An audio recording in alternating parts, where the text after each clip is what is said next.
Sir एक प्रश्न आहे. डोंगरे साहेब, बाळासाहेबांनी असं म्हटलं होतं एका भाषणामध्ये की समाज सुशिक्षित झाला परंतु ज्ञानी झाला नाही. का बरं म्हटलं असेल?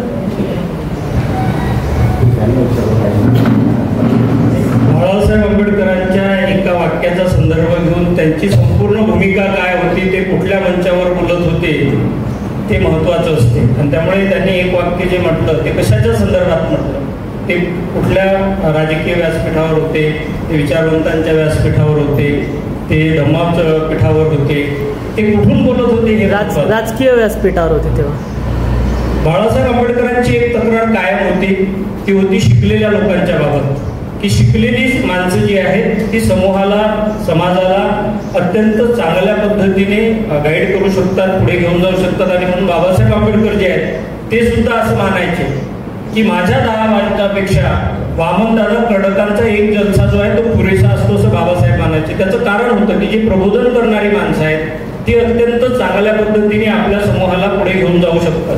आणि त्यामुळे शिकलेल्या माणसाने नुसती पदवी घेणे किंवा शिकलेल्या माणसाने नुसतं आपल्या नावापुढे एखादी डिग्री लावणे यापेक्षा लावलेल्या डिग्रीचा उपयोग करून, जसं बाबासाहेब आंबेडकर फक्त एकटे शिकले आणि संपूर्ण समाज ते पुढे घेऊन गेले, तसंच जी शिकलेली मंडळी आहे त्यांनी आपल्या बुद्धीचा, आपल्या विद्वत्तेचा लाभ हा समूहाच्या विकासासाठी करावा.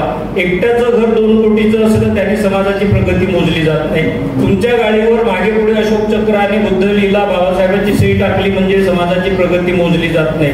तर समूहांची प्रगती, त्या समूहात असलेल्या नोकऱ्या किती आहेत, त्यांना रोजगार किती आहेत, महिला अत्याचारांचं प्रमाण किती आहे, शिक्षणाचं प्रमाण किती आहे, या सगळ्यांवर न मोजलं जातं. आणि म्हणून बाळासाहेब आंबेडकर जी मांडणी करतात ती समूहाच्या संदर्भातली सामाजिक जबाबदारी घेऊन कसं पुढे जातात त्या दृष्टीने त्यांचं हे वाक्य.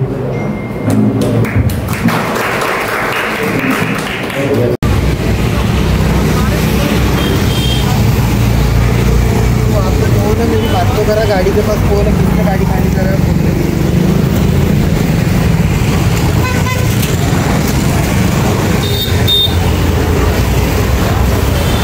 जय भीम, जय भीम, जय भीम, जय भीम.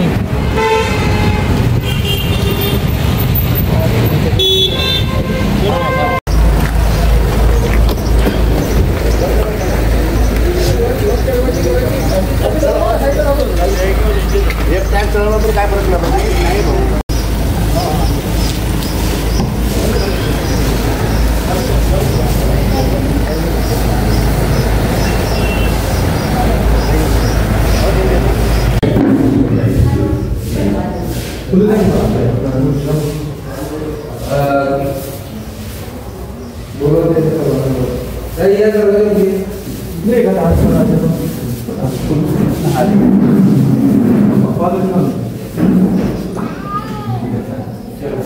तथागत भगवान गौतम बुद्धांचा विजय असो.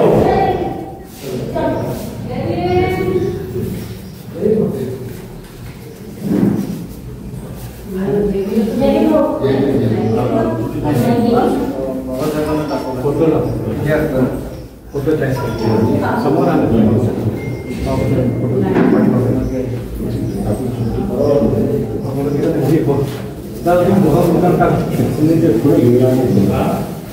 डॉक्टर बाबासाहेब आंबेडकर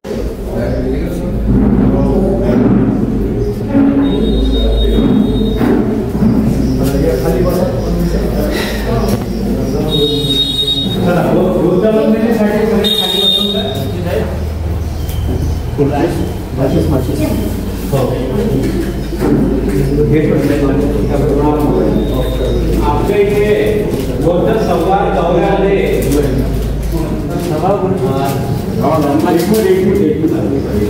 कोण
डॉक्टर बाबासाहेब आंबेडकरांचा डॉक्टर बाबासाहेब आंबेडकरांचा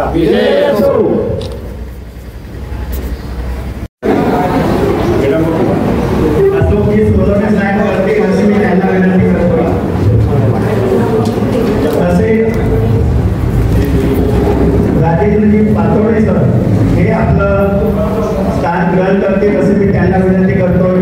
प्रमुख पाहुणे अमित भाऊ भुलकर हे सुद्धा आपलं स्थान ग्रहण करतील प्रमुख पाहुणे. तसेच मनोज भाऊ निगाळे हे सुद्धा आपलं स्थान ग्रहण करतील आणि युजी बोराटे सर हे सुद्धा आजच्या सभेचं प्रमुख पाहुणे म्हणून स्थान ग्रहण करतील असे मी त्यांना विनंती करतो. सकाळी 11 वाजेच्या दरम्यान आजच्या या सभेचं आयोजन निश्चित केलेलं होतं आणि त्या कार्यक्रमास आपण वेळेनुसार सुरुवात करीत आहोत. करिता सर्व पाहुण्यांचं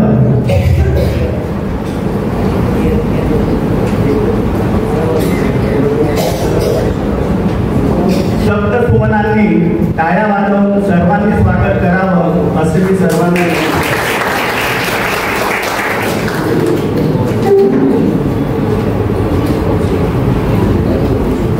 आणि आज आपण बौद्ध समाज संवाद दौरा ह्या सभेचं आयोजन तक्षशिला बुद्धविहार येथे केलेलं आहे आणि एक शब्द आला इथे बौद्ध म्हणजे आले तथागत आणि तथागत या जगात एक खूप मोठे सायंटिस्ट होऊन गेलेले आहेत. म्हणजे त्याला म्हणतो आपण तर विज्ञान सत्यावर आधारित लाखो अभियंते या शरीरात आहे हे सर्वात प्रथम तथागतांनी सांगितलेलं आहे आणि म्हणून की खरोखरच आज तथागताची जगाला जरूरत आहे. तथागताच्या विचाराने वागणारा चालणारा माणूस त्याच्या रक्तात जर तथागत असेल तर तो कोणत्याही रस्त्यावर पराभूत होणं कठीण आहे आणि खरोखरच जगाला तथागताच्या विचाराची गरज आहे.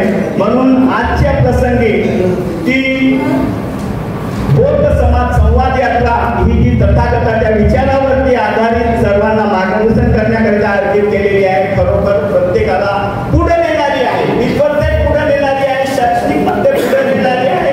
संपत्ती पुढे नेणारी आहे. सुखाकडे नेणारी आहे. अशा या सभेचं मी आज मनपूर्वक स्वागत करतो आणि आजच्या कार्यक्रमाचे प्रमुख पाहुणे युजी बोराटे सर यांना इथे आमंत्रित करतोय की ते आपले विचार व्यक्त करतील.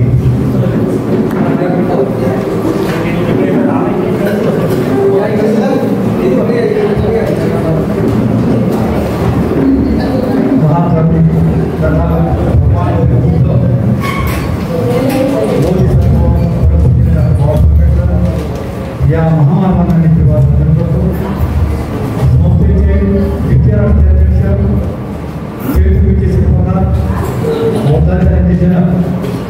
आंबेडकर यांच्या कार्याला सुरुवात करतो. संस्थेच्या राष्ट्रीय सुरक्षिता ममता सागर महाप्रश्न ममता सागर आदरणीय वीरासाहेब आंबेडकर यांच्या गेल्या 47 वर्षांना सुरू असलेल्या जम्मू कार्यालयाची सुरुवात करतो. संस्थेचे राष्ट्रीय सल्लागार त्याचबरोबर वंचिताचे प्रेरणाचे आदरणीय बाळासाहेब आंबेडकर तसेच संस्थेचे राष्ट्रीय कार्याध्यक्ष व संत दलाचे राष्ट्रीय अध्यक्ष आदरणीय डॉक्टर भीमराव देशमुख आंबेडकर आज या ठिकाणी वंचित बहुजन आघाडीच्या भारतीय बौद्ध महासभा विधानसभा वंचित आघाडी या निमित्ताने आपण हा बौद्ध समाज संवाद दौरा आयोजित केला आहे. याकरता भारतीय बौद्ध महासभेचा महाराष्ट्र अध्यक्ष नात्याने आपण बघितला असता की अशा पद्धतीने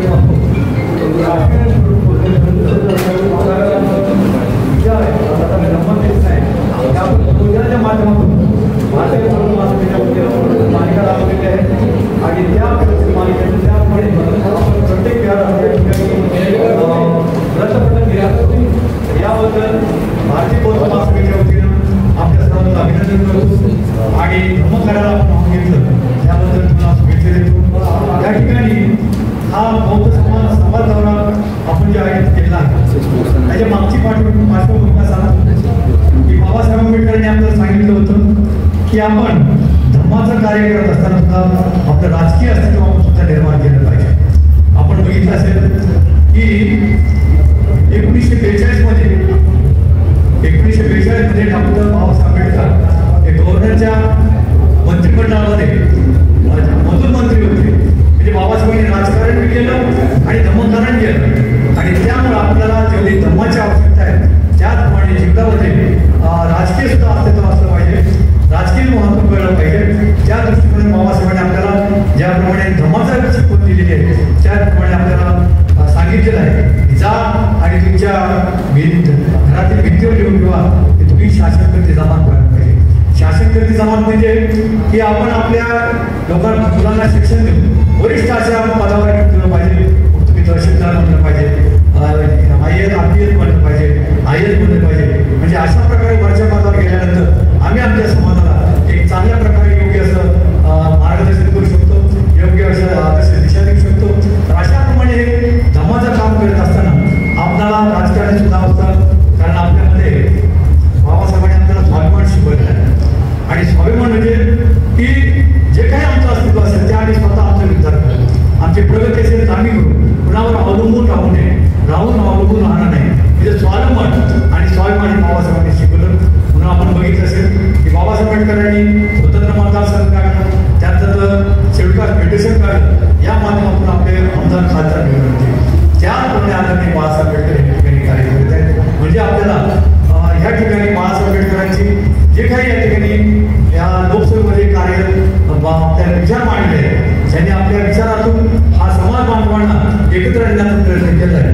म्हणून अशा वेळेस ज्या आपण बघितलं की सत्तेवर सहसा आपल्याला येण्याकरता जे प्रयत्न करत असतात त्यामध्ये जर आडकाठी असेल तर या ठिकाणी जे सत्तेवर आहेत त्यामध्ये काँग्रेस असेल, राष्ट्रवादी असेल, भाजप असेल किंवा शिवसेना असेल, हे जर पक्ष पाहिले तर ह्यांच्यापैकी आपल्या समाजाच्या दृष्टिकोनातून, आपल्या समाजाच्या हिताकरता, आपल्या समाजाच्या कल्याणाकरता ह्यांच्याकडे कुठलीही स्कीम नाही किंवा कुठलेही कार्यक्रम पत्रिका नाही. त्यामुळे आम्हाला आमचे प्रश्न सोडायचे असतील, मग शैक्षणिक असेल, नोकरी असेल किंवा आपल्या गावातील असेल किंवा आपल्या शहरातील असेल, ज्या काही समस्या असतील त्या आम्हाला सोडावं लागतात आणि त्याकरता आमचा या ठिकाणी राजकीय अस्तित्व, राजकीय महत्त्व हे तुमच्या समाजाला पाहिजे. जर आमच्या माध्यमातून ग्रामपंचायत झाली किंवा सदस्य झाले, जिल्हा परिषदचा सदस्य झाले किंवा सभापती झाले किंवा आमदार झाले, खासदार झाले, तर आम्ही आमच्या कोणाच्या दारात जायची आम्हाला गरज पडणार नाही. आम्ही आमचे प्रश्न आमच्या लोकांच्या माध्यमातून होऊ शकतो. म्हणून बाळासाहेब आंबेडकरांनी त्या ठिकाणी जे काही यामध्ये वंचित असतील, जे कोणी या ठिकाणी सुशिक्षित असतील त्या सर्वांकरता बाळासाहेब या ठिकाणी प्रयत्न करत आहेत. आणि त्या प्रयत्न करत असताना आपण बघितलं असेल की हे जे सत्तेवर जे विरोधक पक्ष जे आहेत ज्यामध्ये काँग्रेस आहे, राष्ट्रवादी आहे, भाजप आहे, सेना आहे, त्यांनी बघितलं असेल आपण की आपल्याला जे बाबासाहेबांनी संविधानिक अधिकार दिले त्यावर कुठंतरी त्याला अडथळा आणण्याचा प्रयत्न करतात. उदाहरण आपण सांगतो की आपण बघितलं असेल की भारतीय बौद्ध महासभेचे राष्ट्रीय कार्याध्यक्ष हे वेगवेगळ्या ठिकाणी दीक्षा देण्याचा कार्यक्रम आम्ही आयोजित केला आहे. जवळजवळ 2025 मध्ये आपलं टार्गेट की 2025 मध्ये जे 5 कोटी लोकांना आपण दीक्षा देणार आहोत. परंतु आपण बघितलं असेल गुजरात सारख्या ठिकाणी, महाराष्ट्र सारख्या ठिकाणी या ठिकाणी बंधन आलेलं आहे दीक्षा देण्याकरता. का आपण बाबासाहेब आपल्याला धर्म स्वातंत्र्य दिलेलं आहे आणि धर्म स्वातंत्र्यामध्ये आपल्याला धर्म घेण्याचा अधिकार आहे. आता बघितलं असेल, आता नांदेडमध्ये मात्र लोकांनी धर्मदीक्षा घेतली, पार्टी लोकांनी दीक्षा लातूरमध्ये घेतली, नांदेडमध्ये घेतली, परंतु हे करत असताना कलेक्टरची परवानगी घ्यावी लागते, त्यामुळे दीक्षा घ्यायला असं घटने. परंतु हे जे सरकार आहे हे कशा प्रकारे आपल्या बौद्ध लोकांना बंधन आहे त्यामुळे शिक्षणाच्या बाबतीत बाबासाहेबांनी आपल्याला शिक्षणाचा अधिकार दिला आहे. परंतु परदेशात शिक्षण घेण्याकरता आपल्याला हे अटी घातलेल्या आहेत, कशाच्या क्रिमिनल लावलेले आहेत. 7 लाखाच्या वर्षाचं उत्पन्न असेल त्याला परदेशात करता स्कॉलरशिप मिळणार नाही. म्हणजे अशा प्रकारे आपल्या बाबासाहेबांनी आपल्याला सामाजिकदृष्ट्या विचार ठेवून ही सवलती दिल्या होत्या शिक्षणाकरता, नोकऱ्याकरता. पण कुठंतरी बंधन आणलं जाते.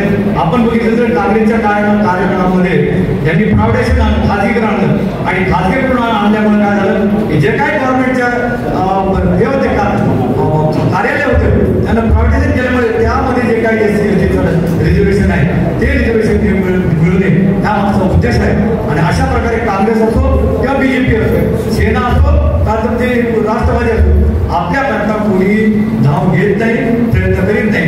परंतु आपण बघितलं असेल की 24 मध्ये जे काही लोकसभेचे इलेक्शन झालं त्यामध्ये हे जे लोक आहेत राष्ट्रवादी, काँग्रेस आणि सेनावादी यांनी तिघांनी मिळून एक ग्रुप तयार केला आणि बाळासाहेबांना बरोबर व्यवस्थितपणे बाजूला ठेवलं आणि त्यांना त्या आघाडीमध्ये घेतले नाही.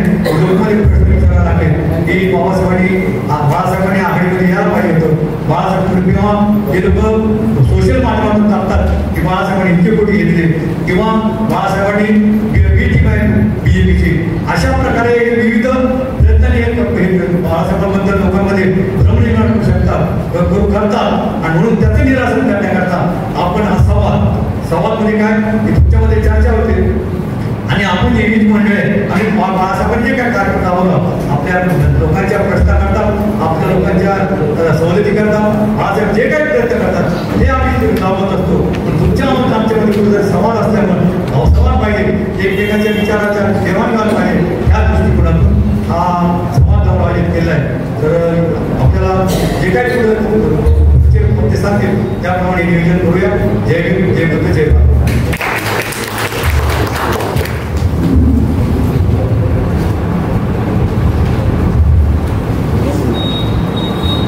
यानंतर आपल्या महाराष्ट्राचे वरिष्ठ नेते माननीय अशोकभाऊ सोनवणे हे आपणास मार्गदर्शन करते अशी मी सर्वांना विनंती करतो.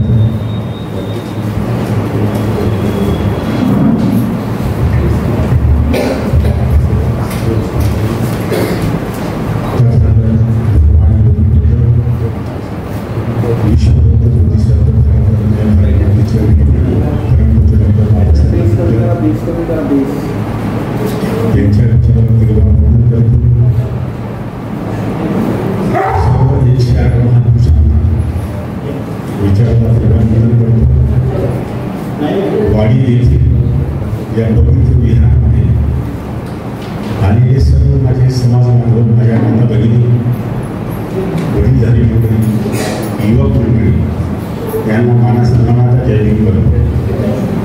माझ्यासोबत बौद्ध समाज संवाद दौरा, या दौऱ्याकरिता जी टीम आहे त्या टीमचे भारतीय बौद्ध महासंघाचे संस्कार प्रमुख जीवजी बोवाडे सर, त्याचबरोबर वंचित बहुजन आघाडीचे प्रवक्ता, युवक आघाडीचे महाराष्ट्राचे महासचिव राजेंद्र भाऊ पाटोळे, महाराष्ट्र कमिटीचे सन्माननीय सदस्य तथा युवक आघाडी माजी प्रदेश अध्यक्ष भूमियोद्धा अमितजी भुईगर, विदर्भ समितीचे प्रमुख डॉक्टर मनोजी निगाळजे, वंचित बहुजन आघाडीचे जिल्ह्याचे अध्यक्ष, युवक आघाडीचे शहराध्यक्ष गायकवाडी, त्यांनी सुद्धा संचालन उद्योगाचे आदरणीय विश्वास सर आणि मान्य बौद्ध संवाद दौरा कशासाठी? समाज संघटित झाला पाहिजे. समाज जर संघटित आहे, आम्ही सर्व सुरक्षित आहोत. ग्रामीण भागामधला जाती थांबलेला नाही आहे. आजही ग्रामीण भागामध्ये प्रचंड अन्याय अत्याचार हे सुरू आहे. कुठल्या ना कुठल्या गावामध्ये काही घटना घडते. जेव्हा जेव्हा मोठ्या प्रमाणात ते घटना घडते त्यावेळी फक्त आणि फक्त वंचित बहुजन आघाडीचे राष्ट्रीय अध्यक्ष आदरणीय बाळासाहेब आंबेडकर आणि वंचित बहुजन आघाडीचे कार्यकर्ते येतात. मग ते भीमा गोरेगाव असो, भैरलाजी असो, की दीक्षाभूमी असो, तर आक्रमक भूमिका घेणारे बाळासाहेब आंबेडकरांचे कार्यकर्ते असतात. संविधान, लोकशाही आणि आरक्षण बचावासाठी केवळ वंचित बहुजन आघाडीचे नेते बाळासाहेब आंबेडकर आणि समाजाच्या पाठीशी बाळासाहेब आंबेडकर खंबीरपणे उभे आहे. येणारा काळ हा फार कठीण काळ आहे. आमच्या जनरेशनला जगणं कठीण होईल. आणि जेव्हा ती पिढी विचारेल की बाळासाहेब आंबेडकर जेव्हा ही रस्त्यावर लढे लढत होते, संविधान वाचवत होते, आरक्षण वाचवत होते, समाज रक्षण करत होते, तेव्हा आपण लोक मोठं आम्ही दाट मानेने सांगू शकतो की आम्ही बाळासाहेब आंबेडकरांच्या खांद्याला खांदा लावून त्यांनी दिलेल्या आदेशाचं पालन करून वेळोवेळी दिलेले आंदोलन, त्याची घेतलेली भूमिका ही आम्ही व्यवस्थितपणे लोकांपुढे मांडतो. आम्ही स्वाभिमानी नेत्यांचे कार्यकर्ते आहोत. मागे आताच निवडणूक होऊन गेली लोकसभेची. संविधान बचावासाठी जितके 5 वर्षामध्ये तितक्या सभा आणि कार्यक्रम बाळासाहेब आंबेडकरांनी वंचित बहुजन आघाडीने घेतले. तिथले कार्यक्रम राष्ट्रवादी काँग्रेस, सेना या एकाही पक्षाने घेतले. बाळासाहेब आंबेडकरांचा अजेंडा, वंचित बहुजन आघाडीचा अजेंडा हे संविधान कचऱ्यामध्ये आहे, धोक्यामध्ये आहे. आणि वेळोवेळी जे केंद्रामध्ये, राज्यामध्ये जे सत्तेमध्ये आहे होते ते म्हणायचे की आम्हाला आपली बार 400 पार पाहिजे. कशासाठी आम्हाला ही घटना बदलायची आहे. ते त्यांचे बरेचसे खासदार जाहीरपणे बोलले.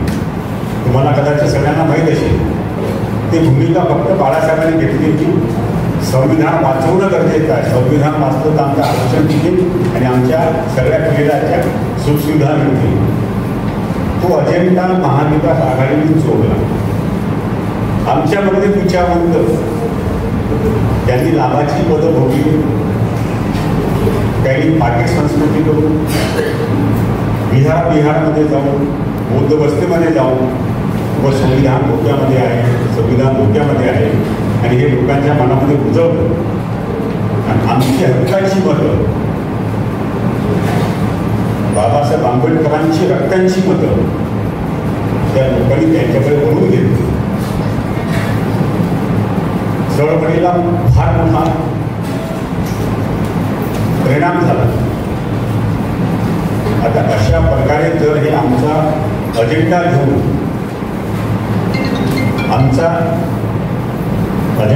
जर हे आमचा अजेंडा आमच्यावर जर वाढ करत असतील, आमच्या लोकांना आदर्शित करून हे समाजात जाऊन सांगणं गरजेचं आहे. वंचित बहुजन आघाडी बी टीम आहे, इतक्याला बोलले, इतके करोड घेतले. तुमच्या मनामध्ये जे जे प्रश्न आहेत त्याच्यावर सगळे लिहिलेले आहेत. आपल्या या बुद्धविहारामध्ये आपण बसलेला ज्याच्या मनामध्ये ज्या काही दुविधा आहेत, ज्या शंका कुशंका आहेत, त्या सगळ्या शंका कुशंकाचं आम्ही निवारण केल्याशिवाय आम्ही विहाराच्या पाठवणार. मी गेल्या अनेक वर्षापासून बाळासाहेब आंबेडकरांसोबत आलो. त्यांचं राहणीमान, त्यांचं घर मी सगळं पाहिलेलं आहे आणि सगळं हे नेटवर उपलब्ध आहे. तुम्ही सगळं सर्च करू शकता. काँग्रेसच्या काळामध्ये, राष्ट्रवादीच्या काळामध्ये तुम्ही त्यांचे योजना बंद असे अनेक मुद्दे आहेत ना. हे या सगळ्या गोष्टींचं संरक्षण करण्यासाठी ही संवाद यात्रा आहे. आणि मुस्लिम समाजाची संवाद यात्रा सुरू आहे, ओबीसीची संवाद यात्रा सुरू आहे, भटक्यांची विमुक्ताची संवाद यात्रा सुरू आहे, बौद्ध समाजाची संवाद यात्रा नाही. आम्ही आमच्या समाजाच्या काय वेदना आहेत, काय संवेदना आहेत, त्या वेदनेशी आदरणीय बाळासाहेब आंबेडकर नातं जोडण्यासाठी आपलं दुःख जाणून घेण्यासाठी या संवाद दौऱ्याचं आयोजन केलेलं आहे. आपल्या मनामध्ये जे जे काही प्रश्न असतील ते आपण विचारावे. आमचे प्रवक्ता राजेंद्रजी पाटोळे साहेब ते आपल्याला प्रत्येक प्रश्नाचं उत्तर देतील आणि येणाऱ्या विधानसभेमध्ये आम्ही आमचं एक मत जे वंचित बहुजन आघाडीची निशाणी आहे गॅस सिलेंडर याला आम्ही दिलं पाहिजे. त्या मताच्या माध्यमातून आमची ताकद दिसते, आमचं संघटन दिसते आणि संघटन ज्या समाजाचं मजबूत आहे तो सुरक्षित आहे. आणि आम्ही जर असंघटित आहोत आमचा वालीच नाही. तर मनामध्ये कुठली शंका बाळगू नका, सरळ प्रश्न करा, आम्ही प्रत्येक प्रश्नाचं उत्तर देऊ. धन्यवाद. जय.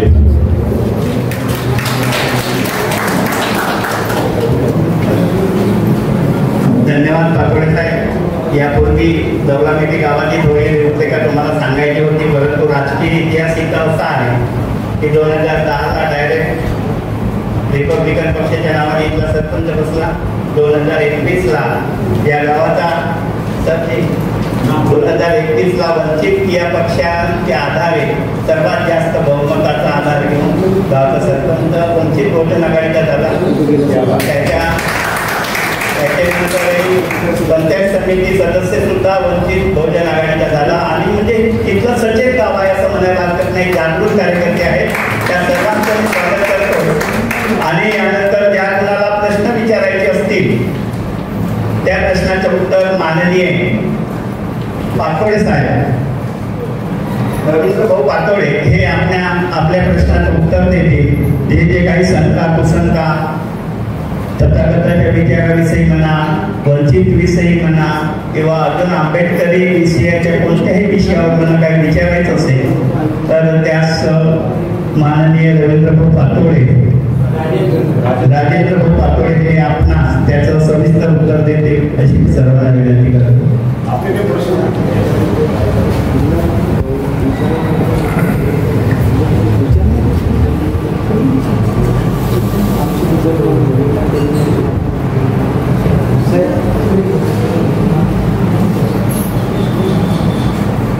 हिंगणा विधानसभा असो की नागपूर जिल्हा असो, निवडणुका जेव्हा जवळ येतात त्यावेळेला या नागपूर जिल्ह्यामध्ये एक प्रश्न नेहमी निर्माण असतो की एकीने लढलं पाहिजे, एकीमेकी झाली पाहिजे.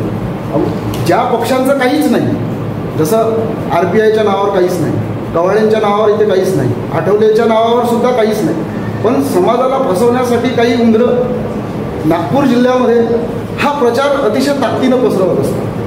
या प्रचाराला ज्या वेळेला वंचित बहुजन आघाडीच्या कार्यकर्त्यांना उत्तर द्यायचं असते तेव्हा मी वंचित बहुजन युवा आघाडीमध्ये काम करतो, तर आम्ही कुठेतरी आक्रमक होतो. या ट्रॅपला कसं क्रॅक केलं पाहिजे याविषयी आपण मार्गदर्शन केलं तर बरं होईल. जय देव.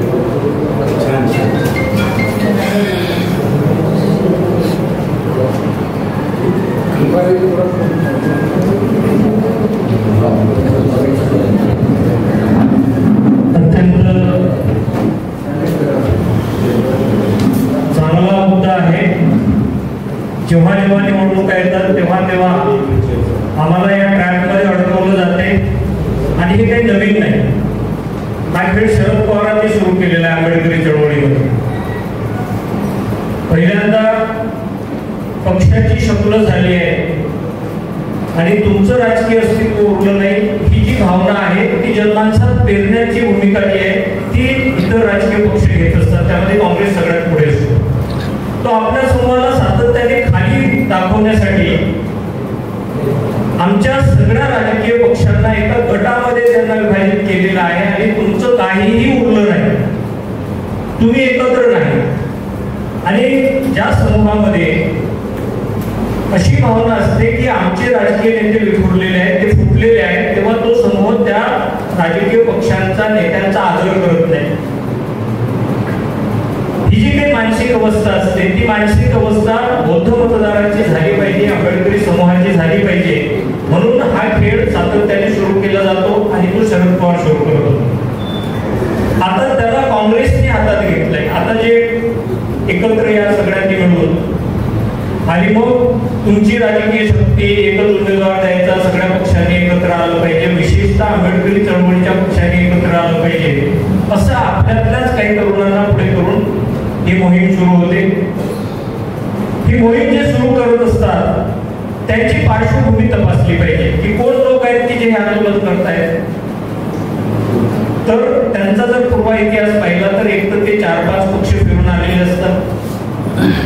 त्यांचा व्यवसाय जो असतो तो व्यवसाय नुसता वर्गणी, खंडणी किंवा पक्षाच्या नावावर काहीतरी मिळवणे, अशा लोकांच्या मार्गदर्शनाखाली बौद्ध समाजाने आपला राजकीय निर्णय घ्यायचा का पहिल्यांदा हे आपण त्यांना विचारलं पाहिजे की जर आम्ही राजकीय पक्षाचे पदाधिकारी मतदार म्हणून काही ठरवणार असू तर ते सांगण्याचा अधिकार कुणाला असला पाहिजे. तो अधिकार असतो त्याच नेत्याला किंवा त्या पक्षाला किंवा कार्यकर्त्याला ज्याचं राजकीय चारित्र्य चांगलं आहे. आणि म्हणून या खेळामध्ये अडकण्याऐवजी आपण पहिला प्रश्न विचारला पाहिजे की ज्यांना एकत्र अशी साथ घातली जाते त्यातले कोण कोण आहे ते एकत्र येऊ शकतात. त्यापैकी पहिलं नाव आहे रामदास आठवले. रामदास आठवले जाहीरपणे सांगतात बाळासाहेबांना की तुम्ही या RTI मध्ये या, मी अध्यक्षपदाचा राजीनामा देतो, तुम्ही वंचित बरखास्त करा. ज्या रामदास आठवलेला दिलेल्या जागांवर भाजपचा एबी फॉर्मवर त्यांचे पदाधिकारी निवडणूक लढत असतात. त्यांचा RPI नावाचा पक्ष कुठेच अस्तित्वात नाही. ते जे निवडणुका लढतात तेव्हा त्यांचा एबी फॉर्म जो असतो तो भाजपचा असतो. रामदास आठवले 2014, 19 आणि 24 या तीनही निवडणुकांमध्ये लोकसभेची निवडणूक लढलेले नाहीत. ते राज्यसभेवर आहे आणि ते 3 टर्म मध्ये केंद्रीय समाज कल्याण राज्यमंत्री आहेत, समाज कल्याण. आणि तरी सुद्धा आपल्या समूहाला 2021 पासून विद्यार्थ्यांची स्कॉलरशिप बंद आहे, स्वाधारचे पैसे मिळत नाहीत. नोकऱ्यांमधलं जे आरक्षण होतं ते आरक्षण पूर्ण बंद करण्यासाठी खासगी 9 कंपन्या नेमून सरकारने नोकऱ्यासाठी वर्ग 1 ते वर्ग 4 ह्याच्या नोकरीवरच्या जागा भरायला सुरुवात केली ज्यात आरक्षण नाही. पण रामदास आठवले काहीही बोलले. आमच्या बजेटमधले SC फंडातले जे पैसे आहेत ते तीर्थक्षेत्र योजनेवर आता वळते करण्यात आले. तुम्हाला जी लाडकी बहीण योजना आणि त्यानंतर वयोवृद्ध लोकांसाठीची जी तीर्थक्षेत्राच्या भेटीची योजना सरकारने आणला त्याचा पैसा समाज कल्याण विभागाचा. बाबासाहेब आंबेडकरांना आमच्या समूहाचा विकास पाहिजे होता म्हणून त्यांनी कायदेशीर तरतूद केली. सरकार काय करते तर ते आमच्या अधिकाराचे हक्काचे पैसे आहेत, जे स्कॉलरशिपचे आहेत, आमच्या वेगवेगळ्या योजनांचे आहेत, ते पैसे तीर्थक्षेत्र योजनेवर खर्च करते. आणि तीर्थक्षेत्र कुठलंही नुसतं बौद्धगया नाही किंवा आमच्याशी संबंधित नाही तर जनरल.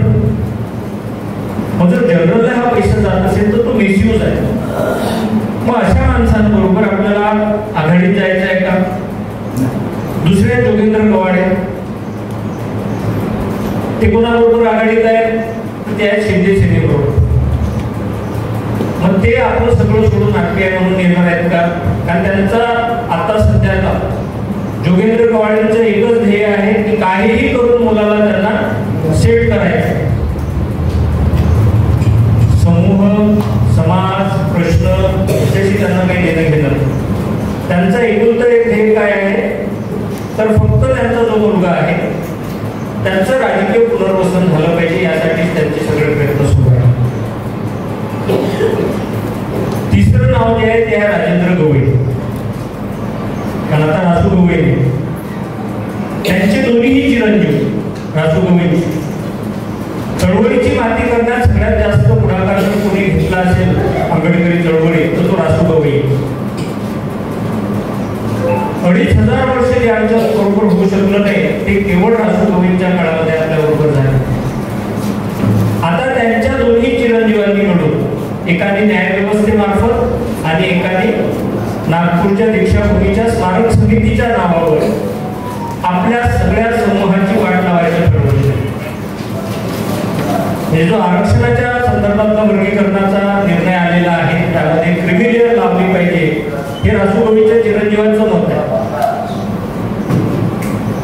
जो आरक्षणातून पुढे गेलेला आहे ज्याच्या वडिलांनी तळवयात आंबेडकरी चळवळीच्या नावाचा उदो केल्याचं सांगितलं जाते, त्याच्या मुलाने बाबासाहेब आंबेडकरांनी दिलेल्या आरक्षणाच्या संदर्भातला निर्णय घेतला सुप्रीम कोर्ट, आणि दुसऱ्या मुलांनी बाबासाहेबांनी ज्या ठिकाणी संपूर्ण जगाला एक नवी दिशा देणारं धम्मचक्र प्रवर्तन केलं होतं, त्या ठिकाणी व्यवसायीकरण करण्याचं काम केलं होतं. आपल्याला माहिती आहे, तो मॉल होता, पार्किंगच्या नावाने जे उभं होणार होतं, तो व्यावसायिक मॉल होता 3 माळ्याचा.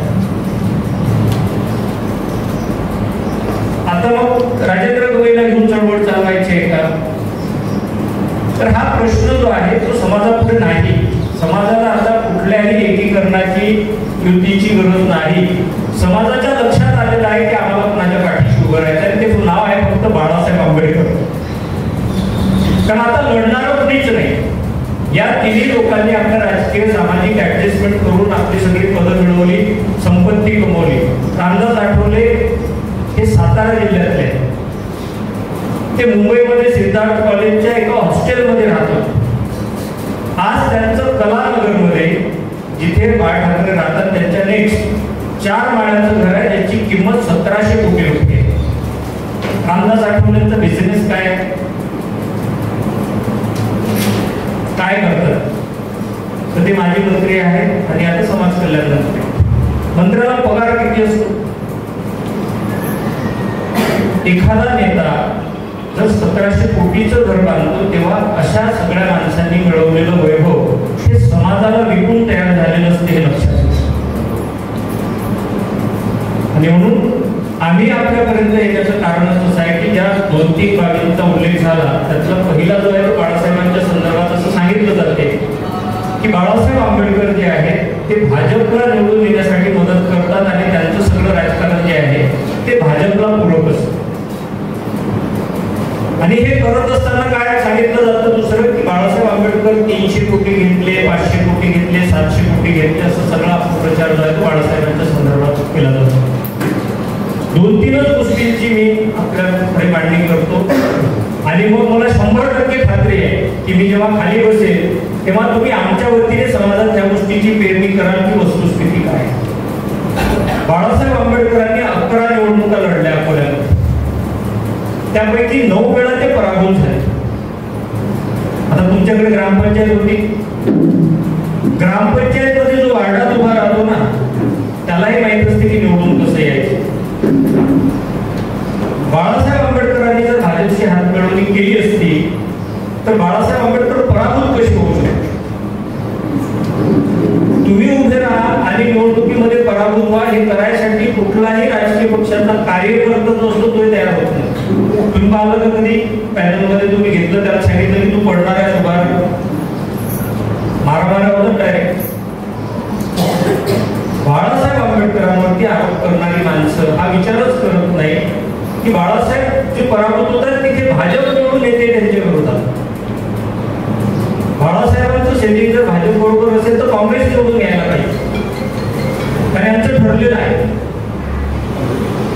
अकोल्याचे मुद्दे भाजपला मतदान करत असतील का?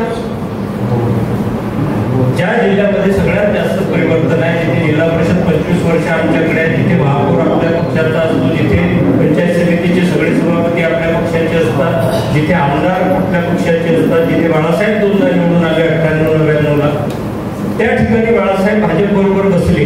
हा आरोप करणारी माणसं शिकलेली आहे, विचारवंत आहे, आणि ते काय सांगतात की बाळासाहेब आंबेडकर राजकारण करतात ते भाजपच्या सोयीचं असतं. म्हणजे बाळासाहेब पराभूत होतात आणि सोय भाजपची करतात. दुसरा आरोप केला जातो की बाळासाहेब आंबेडकरांनी मोठ्या प्रमाणावरती भाजपकडनं पैसे घेतले. तर आपल्या सगळ्यांना खुलं निमंत्रण की एकदा अकोल्याला या आणि बाळासाहेबांचं घर पहा. बाळासाहेब यशवंत भवन नावाचं त्यांचं घर आहे, ते रोड बेरिंग मध्ये बांधलेलं आहे, कॉलम नाही आहे त्याच्यामध्ये. आणि त्यांच्या घराच्या पहिल्या माळ्यावर 3 टाकलेल्या हिरव्या रंगाचे प्लास्टिकचे टीन. आपल्यापैकी किती नेत्यांचे किंवा कार्यकर्त्याच्या घरावर प्लास्टिकचे टीन आहेत आता? बाळासाहेब पुण्यामध्ये ज्या फ्लॅट मध्ये राहतात तो पाटील हेरिटेज नावाचं अपार्टमेंट आहे, त्यात त्यांचा एक 52 नंबरचा फ्लॅट. मी बाबासाहेब आंबेडकरांच्या नातवाची गोष्ट सांगतो. त्यांनी जर अमाप संपत्ती कमवली असेल तर त्यांचा बंगला असायला पाहिजे. ते फ्लॅटमध्ये राहतात. त्यांच्या मिसेस ज्या आहेत अंजली आंबेडकर, या प्राध्यापिका होत्या तिथे पुण्यामध्ये. ते वयाच्या 60व्या वर्षापर्यंत नोकरी करत होत्या. बाळासाहेब राजकारण करत होत्या आणि कुटुंब चालवण्यासाठी अंजलीताई आंबेडकर जे आहेत ते नोकरी करत होत्या. किती राजकीय नेत्यांच्या बायका नोकरी करत असतात. म्हणजे बाळासाहेब आंबेडकर भाजपला पूरक राजकारण करतात, पैसे घेतात, तर मग त्या पैशांचा उपयोग केला पाहिजे. आपण जर कुटुंबामध्ये आपल्या कोणी नोकरी नसेल तर त्याला बोनस मिळाला तरी आपल्या घरी एक नवी वस्तू येत असते. आपण नवीन काहीतरी परचेस करतो, सोन्यामध्ये इन्व्हेस्ट करतो किंवा इतर ठिकाणी करतो. आंबेडकर कुटुंब राजगृहामध्ये जिथे राहते त्या राजगृहातला एकच फ्लॅट जो आहे तो आंबेडकर कुटुंबाच्या नावावर आहे, संपूर्ण राजगृहाचा.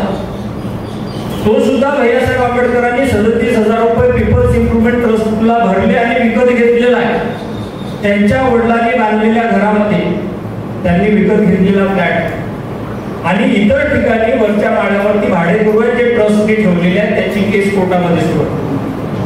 खाली बाबासाहेबांची आठवण म्हणून त्यांच्याशी संबंधित सगळ्या वस्तू ठेवलेल्या आहेत. खाली म्युझियम आहे.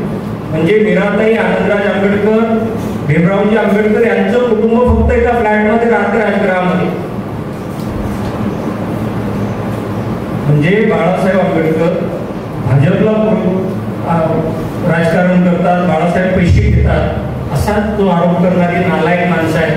त्यांना फक्त एकच प्रश्न विचारा की बाळासाहेब आंबेडकरांना एकच बहीण आहे आणि तिचं नाव आहे रमाताई तेलतुंबडे. 3 भाऊ आणि 1 बहीण.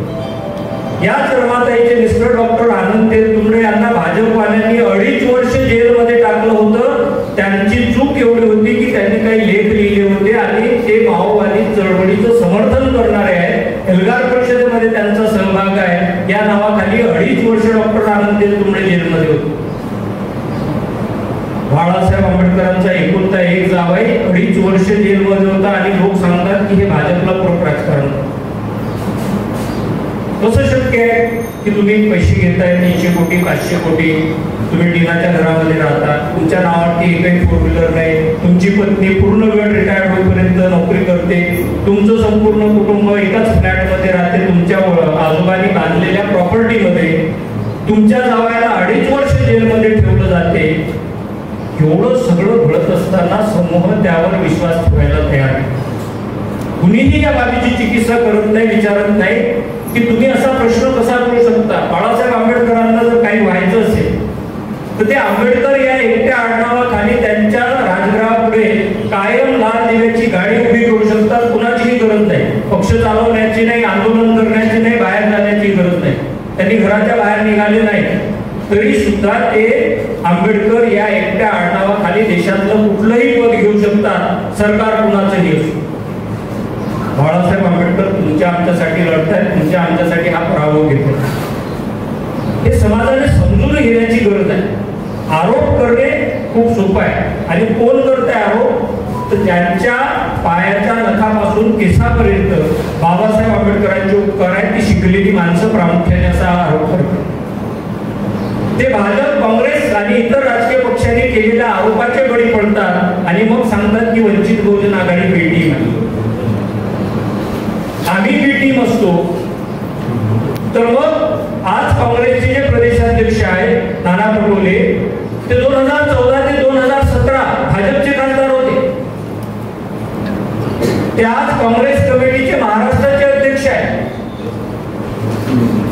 जर महाराष्ट्र प्रदेश काँग्रेस कमिटीचा अध्यक्ष भाजपमधून आयात केलेला असेल ते बी टीम होत नाही.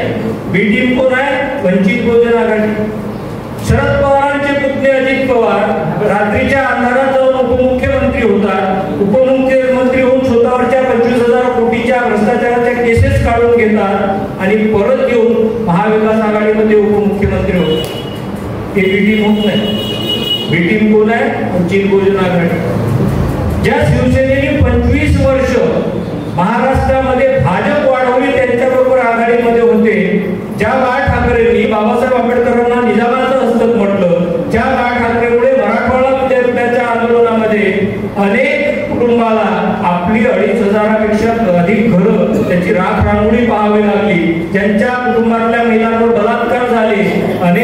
जीव घेतले गेले ती शिवसेना आता सेक्युलर आहे, कारण ती महाविकास आघाडी बरोबर आहे आणि आम्ही बी टीम. जी माणसं अशी मांडणी करतात त्यांना एकदा यांचा इतिहास विचार, की ज्यांना तुम्ही सेक्युलर घटना वाचवण्यासाठी, लोकशाहीसाठी आणि आमच्या आरक्षणासाठी पुढे करताय, हे 3 राजकीय पक्ष यांची पार्श्वभूमी तपासा. की जर नाना पटोले भाजपमधून येऊन काँग्रेसचा प्रदेश अध्यक्ष होऊ शकतो, त्यांना काय नैतिक अधिकार आहे कोणाच्या संदर्भात बोलण्याचं? पण आपली मंडळी त्याला सुद्धा बळी पडली. लोकांना असं भासून देण्यात आलं की तुमचं मत वंचितला देणे म्हणजे भाजप निवडून आले. हाच प्रकार काँग्रेसने बाबासाहेबांबरोबर केला. जे बाळासाहेबांना बीटी म्हणतात ते बाबासाहेब आंबेडकरांना ब्रिटिशांचं हस्तक म्हणत होतं. याच काँग्रेसमुळे बाबासाहेब आंबेडकर अकाली गेले. आपल्यातून बाबासाहेबांचं वय नव्हतं. बाबासाहेबांनी घटना तयार केल्यानंतर नुसतं हिंदू कोड बिल समावेश होऊ द्यायचा नाही म्हणून काँग्रेसवाल्यांनी एवढं टॉर्चर केलं की बाबासाहेबांना स्वतःचा केंद्रीय मंत्रिपदाचा राजीनामा देऊन बाहेर पडावं लागलं. बाबासाहेब 51 साली बाहेर पडल्यानंतर जेव्हा पहिल्यांदा निवडणुकीला उभे राहिले तर त्यांच्या विरोधात चर्मकार समाजाचा नारायण काजरोळकर याला काँग्रेसने उभं केलं, बाबासाहेबाला मुंबईमध्ये पाडलं. बाबासाहेब भंडाऱ्यात उभे राहिले. बाबासाहेबांना वृद्ध आपलाच एक बोरकर उभा केला, बाबासाहेबांना तिथे पाडलं. तेव्हा भाजप नव्हती, तेव्हा काँग्रेस होती. ज्या बाबासाहेबांना काँग्रेसने त्यावेळी छळलं तीच काँग्रेस आज बाबासाहेबांच्या नातवाला स्वतंत्रपणे राजकारण उभं होऊ नये म्हणून बी टीम म्हणते. म्हणून आपल्या सगळ्यांना विनंती आहे की आपण हे समजून घेतलं पाहिजे. जे काही राजकीय वातावरण आता महाराष्ट्रामध्ये आहे त्यामध्ये आता आरक्षणाचा जो प्रश्न आलेला आहे तो अत्यंत महत्वाचा गंभीर आहे. कारण ओबीसीचं आरक्षण जे बाबासाहेब आंबेडकरांनी कलम 340 नुसार केलं होतं ते संपलं. 4 वर्ष झाली आपल्या महाराष्ट्रामध्ये कुठल्याही निवडणुका होत नाही आहे. विधानसभा आणि लोकसभा जर सोडल्या तर स्थानिक स्वराज्य संस्थांच्या निवडणुका बंद आहेत. ते फक्त यासाठी बंद पडलेले आहेत की सुप्रीम कोर्टमध्ये ओबीसी आरक्षणाचा प्रश्न जो आहे त्याला चॅलेंज झालं की 27% आरक्षण ओबीसीला कसं दिले. त्यानंतर SC/STचं आरक्षण, ओबीसीच्या आरक्षणापायी जिल्हा परिषदेच्या, महापालिकेच्या, नगर परिषदांच्या निवडणुका थांबल्या. त्यात नुसत्या ओबीसीच्या निवडणुका थांबल्या नाही तर SC/STच्या लोकांना निवडणुकीला सहभागी होता येत नाही, ओपनला पण होता येत निवडणूकच नाही. आणि म्हणून आम्ही हे सांगायला आलो की आज आपलं आरक्षण धोक्यात आहे, आपलं शिक्षण धोक्यात आहे, आमच्या समूहाचं अस्तित्व धोक्यात आहे आणि हे सगळं समजून घेण्याची गरज आहे. कारण बाळासाहेब आंबेडकरांचं वय 75 वर्षाचं आहे, त्यांचं बायकाच आहे. एकच नाही की जो सातत्याने लढतोय. भाजप आणि संघाच्या मध्ये जर कोणी बॅरियर असेल, कवच असेल तर ते फक्त बाळासाहेब आंबेडकर आहे.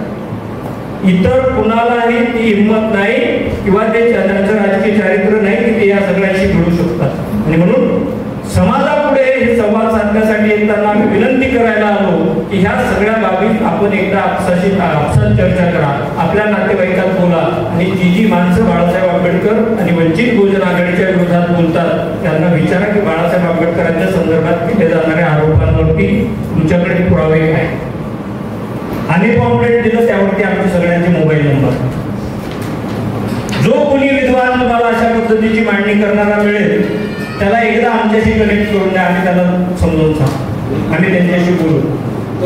परंतु हे जे सुरू आहे समूहामध्ये हे थांबण्याची गरज आहे आणि हे थांबवण्यासाठी आपण सगळ्यांनी पुढाकार घ्यावा अशी आपल्या सगळ्यांना विनंती करतो. थांबतो. धन्यवाद. जय भीम.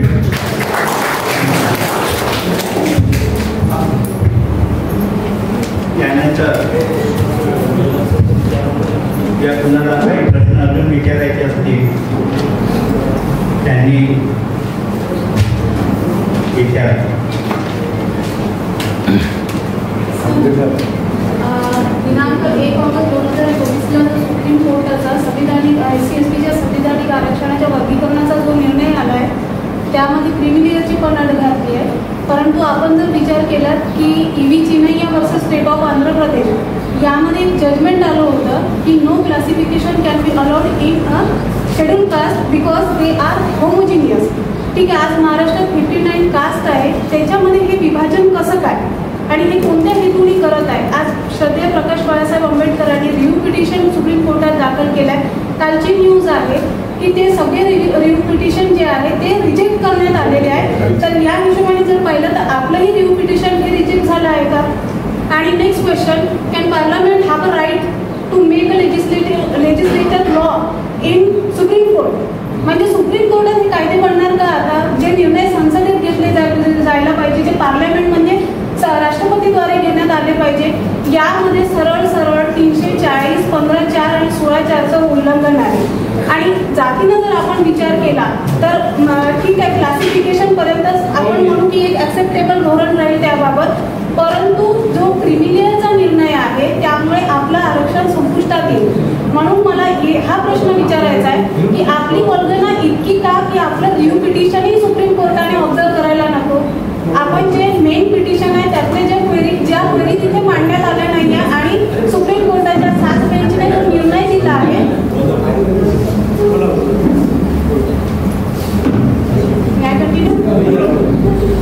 सुप्रीम कोर्टाच्या 7 बेंचने एक मायटर डिसेंटिंग जजमेंटमध्ये आहे वेदांत त्रिपाठी, पण कॉन्करिंग मध्ये पंकज मित्तल आणि भूषण मित्तल आहे. आणि कॉन्करिंग जजमेंट हे सुप्रीम कोर्ट लागू करत नसते, तरी हा निर्णय कसा लागू करण्यात आला यावर आपण विश्लेषण करावं. आणि सोबतच आपल्या रिव्ह्यू पिटिशनला म्हणजे का रिजेक्ट करण्यात आला हे मुद्दे आपण क्लिअर करावे. कारण आरक्षण हा आपला अविभाज्य घटनेचा अविभाज्य भाग आहे. श्रद्धेय प्रकाश आंबेडकर म्हणतात की ते घटनेचा आत्मा आहे. जर या आत्म्यावर आज असा प्रतिघात होत आहे तर याविषयी आपले स्ट्रेट फॉरवर्ड म्हणजे स्ट्रेट काय निर्णय असले पाहिजे ते आपण आम्हा सगळ्यांना समजून द्यावे.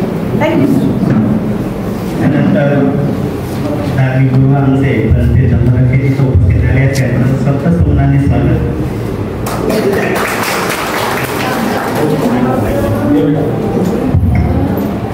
मुळामध्ये आरक्षणाच्या संदर्भातली जी चौकट बाबासाहेब आंबेडकरांनी घालून दिलेली आहे ती मूलभूत चौकट ओलांडण्याचं काम कुणालाच करता येत नाही, संसदेलाही करता येत नाही, न्यायपालिकेलाही करता येत नाही.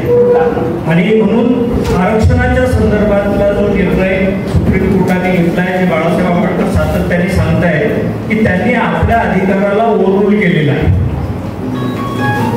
पंजाब सरकारने वर्गीकरणाच्या संदर्भातला जो निर्णय पंजाब हायकोर्टने दिला होता, तर त्या हायकोर्टाच्या निर्णयानंतर त्याचा रिव्ह्यू करण्याचं काम जे आहे ते 5 जजेसनी यापूर्वी केलं होतं. म्हणजे हा 7 जजेसचा डिसिजन येण्यापूर्वी 5 जजेसच्या बेंचने हे सांगितलं होतं की SC जो आहे तो होमोजिनियस आहे, एकसंघ आहे, त्यामुळे त्याला अशा पद्धतीने तुम्ही बायफर्केशन करू शकत नाही, त्याचं वर्गीकरण करू शकत नाही. हे 5 जजेसचं जजमेंट आहे. परंतु नंतर 7 जजेसच्या नावाखाली हे जेव्हा बसले तेव्हा मग 6 जजेसने ते मान्य केलं आणि न्यायमूर्ती मिलन त्रिवेदी जे आहेत त्यांनी ते अमान्य केलं. त्यांनी सांगितलं की अनुसूचित जाती जे आहेत ह्या वेगवेगळ्या जातीमध्ये विखुरलेल्या असल्या तरी सुद्धा यांचं जे सामाजिक उतरंडीमधलं स्थान आहे ते कुठल्या जाती जन्मले यापेक्षा ते अनुसूचित जातीचे शेड्यूल कास्ट आहेत म्हणून ते कायम आहे. आणि त्यामुळे त्यांच्यावरचं जे अत्याचार होत आहेत ते जात म्हणून होत आहेत किंवा समूह म्हणून होत आहेत. या सगळ्यांमध्ये आपण जर पाहिलं असेल तर हा जजमेंट जरी आला असेल तरी सुद्धा त्या जजमेंटच्या अनुषंगाने हा सर्वाधिकार जो असतो जे प्रशासनात बसलेले आहेत त्यांचा, की सुप्रीम कोर्टाने एखादा निकाल जाहीर केला असेल म्हणजे तो लागू केला पाहिजे असं काही बंधनकारक नाही. आणि म्हणून मोदीला भेटायला जेव्हा सगळे खासदार गेले होते तेव्हा त्यांनी असं जाहीर केलं की आम्ही क्रिमिलियर लागू करणार नाही SC साठी, कारण हा जो अधिकार असतो तो संसदेचा असतो. ते रिव्ह्यू करू शकत नाही, ते क्रिमिलियर मध्ये आम्हाला घेऊन जाऊ शकत नाही. परंतु हे करण्यासाठी त्यांनी जाणीवपूर्वक राष्ट्रभूमीच्या मुलाला या सगळ्या संदर्भात बोलण्याचं आणि मत मांडण्यासाठीच त्यांना सांगलेलं आहे. कारण त्यांना आता स्वप्न पडते की या देशाचे सरन्यायाधीश होण्याचं स्वप्न आता त्यांना पडायला लागले. कारण त्यांची 1 वर्षाची जी टर्म आहे त्यामध्ये त्यांना जर सरन्यायाधीश व्हायचं असेल तर त्यांना आपल्या विरोधातलेच निर्णय द्यावे लागतील, त्यासाठीच त्यांना तिथे पाठवले. आणि म्हणून हा निर्णय जरी झाला असेल तरी तो आजही थांबू शकतो. आणि तो का थांबू शकतो? जर अनुसूचित जातीच्या सर्व घटकांनी ठरवलं की आमच्या मताचं सरकार, आमच्या मताचे जनप्रतिनिधी, तरच ही शक्य आहे. कारण मग पुढे सुप्रीम कोर्टाच्या 7 जजेसच्या बेंचनी हे सगळं रिव्ह्यू पिटिशन फेटाळताना ज्या बेला त्रिवेदी या सगळ्या पिटिशनमध्ये असहमत होत्या, त्या असं सांगत होत्या की SC इज अ होमोजिनियस, त्याच आता म्हणतात की ह्या सगळ्यांची रिव्ह्यू करण्याची गरज नाही. त्यांनी सगळ्या पिटिशन फेटाळल्या आणि हे फेटाळत असताना त्यांनी सांगितलं की आता याचं कुठेही रिव्ह्यू करण्याची आम्हाला आवश्यकता वाटत नाही. आपलंच पिटिशन नाही तर देशभरातल्या वेगवेगळ्या संघटनांनी जे टाकले होते त्यांची एकत्रित सुनावणी करून ते फेटाळण्यात आलं. म्हणजे आज जर सरकारने ठरवलं की तुमच्या कुटुंबातल्या कुणीही एकाने आरक्षण घेतलं होतं तर पुढची सगळी कुटुंब आरक्षणातून बाद होते. त्यांनी जर ठरवलं की क्रिमिलियर जे आहे ते SC ला लागू होईल तर मग आपल्याला कुठल्याही सवलती असणार नाही, त्या शैक्षणिक असणार नाहीत, नोकरीच्या असणार नाहीत, तुम्हाला मुलांची फी भरावीच लागेल की ओपन कॅटेगरीमध्ये. आणि म्हणून याचं उत्तर राजकीय आहे की आपल्याला मतदान करताना आमच्या समूहाचे जनप्रतिनिधी निवडून देणे, इतर राजकीय पक्षांचे नाही, ते इतर राजकीय पक्षांची विचारधारा चालवतात. तुम्ही भाजपवर, काँग्रेसवर, राष्ट्रवादीवर निवडून दिलेला जनप्रतिनिधी जसं बाबासाहेब आंबेडकर जेव्हा पराभूत झाले आणि त्यांना भेटायला नारायण काजरोळकर बाबासाहेबांना भेटायला 1 महिन्यानंतर जेव्हा आले होते तेव्हा त्यांनी येऊन बाबासाहेबांच्या पाया पडल्या. बाबासाहेबांनी त्यांना प्रश्न केला होता की तुम्ही आता संसदेत जाऊन कुणाच्या वतीनं भांडणार आहात, पक्षासाठी भांडणार आहात की समूहासाठी भांडणार आहात? तर त्यांचं उत्तर होतं की मला जे माझा पक्ष सांगेल ते मी करणार. आणि म्हणून हा जो प्रश्न निर्माण झालेला आहे तो राजकीय आहे. सुप्रीम कोर्ट काय म्हणते यापेक्षा सत्ताधारी काय करतात हे सगळ्यात महत्वाचं आहे. आणि विशेष बाब अशी आहे यामधली की सुप्रीम कोर्टाच्या या निर्णयानंतर सुद्धा आपल्या समूहाला त्याचं गांभीर्य कळतं. ही चर्चा जी आहे ही चर्चा अद्याप आंबेडकरी समूहात होताना दिसत नाही की क्रिमिनल लागू होण्याचे दुष्परिणाम काय आहे, वर्गीकरणाचे दुष्परिणाम काय आहेत. 59 जाती आहेत SC मध्ये, त्यातली एकच जात बाहेर काढली जाईल. कारण सरसकट जर तुम्ही चर्चा कराल आरक्षणाच्या संदर्भात तर बौद्धांनी आरक्षणाचा लाभ घेतला हे 58 जातीच नाही आपल्यामधल्या, तर इतर सगळ्या जाती समूहाला वाटते, खुल्या वर्गाला वाटते, OBCला वाटते की फक्त बौद्धांची जी प्रगती झाली ती आरक्षणामुळे झाली. आणि त्यामुळे हे काढण्यासाठी जाती आपल्या 59 जातीच्या बाहेर बौद्धांच्या विरोधातला नियम आहे. इतरांना कुठेही ते सामावून घेऊ शकतात, बौद्धांना घेणार नाही. आमचा लढा नुसता राजकीय नाही, अधिकाराचा नाही, तर आमचा विचारधारेचा, धार्मिक विचारधारेचा मोठा आहे. या देशातला बुद्ध मोठा आहे, बुद्धांनी पेरलेले विचार महत्वाचे आहेत की सनातन धर्म महत्वाचा आहे. हा लढा आता पुढच्या काळात अधिक तीव्र केला जाणार.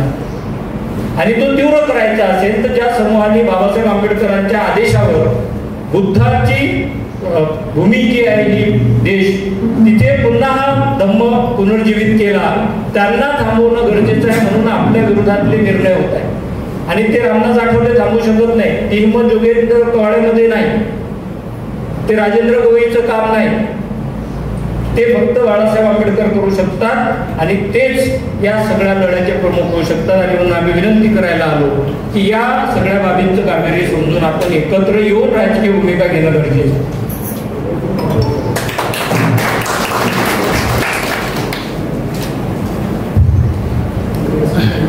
अजून कोणाला काही प्रश्न असतील तर ते विद्यार्थ्यांची संधी घ्यावी.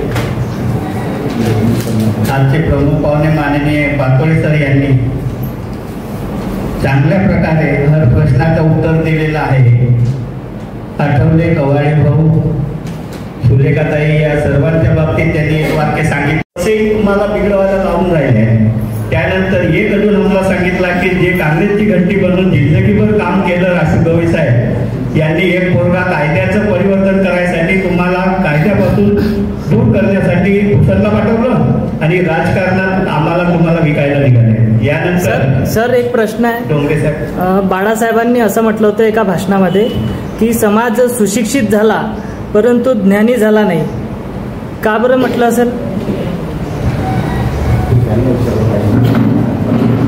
बाळासाहेब आंबेडकरांच्या एका वाक्याचा संदर्भ घेऊन त्यांची संपूर्ण भूमिका काय होती, ते कुठल्या मंचावर बोलत होते ते महत्वाचं असते. आणि त्यामुळे त्यांनी एक वाक्य जे म्हटलं ते कशाच्या संदर्भात म्हटलं, ते कुठल्या राजकीय व्यासपीठावर होते, ते विचारवंतांच्या व्यासपीठावर होते, ते धम्माच्या पीठावर होते, ते कुठून बोलत होते हे राजकीय व्यासपीठावर होते तेव्हा. बाळासाहेब आंबेडकरांची एक तक्रार कायम होती, ती होती शिकलेल्या लोकांच्या बाबत, की शिकलेली माणसं जी आहेत ती समूहाला समाजाला अत्यंत चांगल्या पद्धतीने गाईड करू शकतात, पुढे घेऊन जाऊ शकतात. आणि म्हणून बाबासाहेब आंबेडकर जे आहेत ते सुद्धा असं मानायचे की माझ्या 10 माणसापेक्षा वामनदादा कडकांचा एक जलसा जो आहे तो पुरेसा असतो असं बाबासाहेब मानायचे. त्याचं कारण होतं की जी प्रबोधन करणारी माणसं आहेत ती अत्यंत चांगल्या पद्धतीने आपल्या समूहाला पुढे घेऊन जाऊ शकतात. आणि त्यामुळे शिकलेल्या माणसाने नुसती पदवी घेणे किंवा शिकलेल्या माणसाने नुसतं आपल्या नावापुढे एखादी डिग्री लावणे यापेक्षा लावलेल्या डिग्रीचा उपयोग करून जसं बाबासाहेब आंबेडकर फक्त एकटे शिकले आणि संपूर्ण समाज ते पुढे घेऊन गेले, तसंच जी शिकलेली मंडळी आहे त्यांनी आपल्या बुद्धीचा आपल्या विद्वत्तेचा लाभ हा समूहाच्या विकासासाठी करावा. एकट्याचं घर 2 कोटीचं असलं तर त्यांनी समाजाची प्रगती मोजली जात नाही. तुमच्या गाडीवर मागे पुढे अशोक चक्र आणि बुद्ध लीला बाबासाहेबांची सही टाकली म्हणजे समाजाची प्रगती मोजली जात नाही. तर समूहांची प्रगती त्या समूहात असलेल्या नोकऱ्या किती आहेत, त्यांना रोजगार किती आहेत, महिला अत्याचारांचं प्रमाण किती आहे, शिक्षणाचं प्रमाण किती आहे, या सगळ्यांवर मोजलं जातं. आणि म्हणून बाळासाहेब आंबेडकर जी मांडणी करतात ती समूहाच्या संदर्भातली सामाजिक जबाबदारी घेऊन कसं पुढे जातात त्या दृष्टीने त्यांचं हे वाक्य.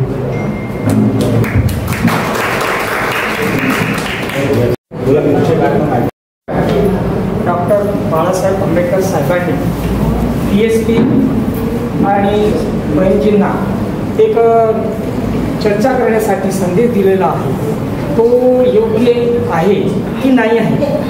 आम्हाला असं वाटतं जनतेमध्ये जेव्हा आम्ही जात आहोत तर जनतेच्या ज्या भावना आहे की BSP आणि बाळासाहेब जर एकत्र आले तर आपण महाराष्ट्रामध्ये शासनकर्ती जमात बनतोच, हा जनतेचा कौल आहे. तर आपला यामध्ये मत काय?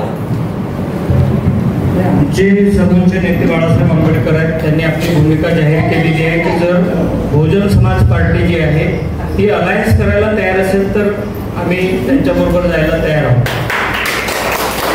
परंतु मी आपलं लक्ष जे आहे ते मायावतींच्या मागच्या आठवड्यातल्या स्टेटमेंटवर वेधू इच्छितो की त्यांनी असं जाहीर केलं की ते कुठल्याही राजकीय पक्षाशी विधानसभा आणि लोकसभेमध्ये आघाडी करणार नाही. आता हा बॉल त्यांच्या कोर्टात आहे. त्यांनी हा निर्णय घ्यायचा आहे की त्यांना जर अलायन्स करायचं असेल तर बाळासाहेबांनी भूमिका परवाच जाहीर केली आणि स्पष्टपणे सांगितलं की बसपा जर रेडी असेल तर आम्ही सुद्धा त्यांच्याबरोबर जायला तयार. म्हटलेलं आहे सर की समविचारी पार्टी म्हणजे आजच्या परिस्थितीमध्ये बाळासाहेब हे आमच्यासाठी महत्त्व आहे. हे आपलं मत आहे समविचारी पार्टी म्हणून. बाळासाहेब त्यांनी देशामध्ये महाराष्ट्रात म्हटलं देशामध्ये कुठल्याही राजकीय पक्षाशी आघाडी युती करणार नाही असा त्यांचा राष्ट्रीय कार्यकारिणीचा ठराव आहे. जेव्हा त्यांची भाचे जे आहेत त्यांना महाराष्ट्राचं प्रभारी करतानाचं त्यांचं भाषण आहे त्यामध्ये त्यांनी पर्टिक्युलर सांगितलेलं आहे की ते अलायन्स करणार नाही. आणि तरी सुद्धा जर त्यांची भूमिका असेल की हा अलायन्स झाला पाहिजे वंचित बरोबर, बाळासाहेबांनी परवा जाहीरपणे सगळ्या मीडियासमोर सांगितलेलं आहे की बसपा येत असेल तर आम्ही त्यांच्याबरोबर जायला तयार. बँकेनंतर आदेश महाराष्ट्रामध्ये समविचार पार्टीशी युती करा म्हणून पदाधिकाऱ्यांना त्यांच्या पदाधिकाऱ्यांना तुम्ही विचारलं पाहिजे ना की तुम्ही वंचित बरोबर जाणार आहे की नाही. आमची तर साईड आम्ही ओपन केली आहे की आम्ही रेडी आहे. आम्ही विचारलेलं आहे सर, तयार आहे. बरं सगळं ते घ्यायचं नक्की में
वंदन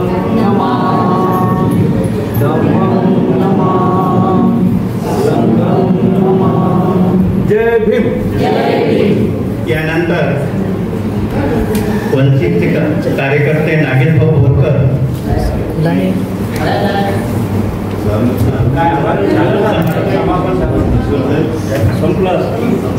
समापन